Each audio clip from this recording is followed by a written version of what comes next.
Hot is bed তুমি আগের থেকে পোলাপাইন এখন খারাপ হয়ে গেছে।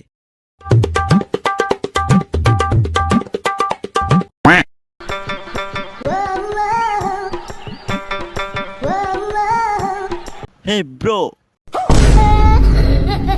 বাপের বয়সী মুরব্বী আমাকে বলে ব্রো, সবার অঙ্ক মিলে আমার অঙ্ক মিলে না। চাচা আপনি আসছেন কোথা থেকে? আমেরিকার পাশে দুবাই আছে না, ওখান থেকে এসেছি। তো চাচা আসছেন কিভাবে? আরে বাতিজা, দৌড়ে এসেছি। চাচা আপনি তো হারতেই পারেন না, দৌড়লেন কিভাবে? বাতিজা, এখানে উলুক চেয়ারম্যানের বাড়িটা কোথায়? চাচা এটা তো উলুক না, নুলুক চেয়ারম্যান হবে। ওইটাই।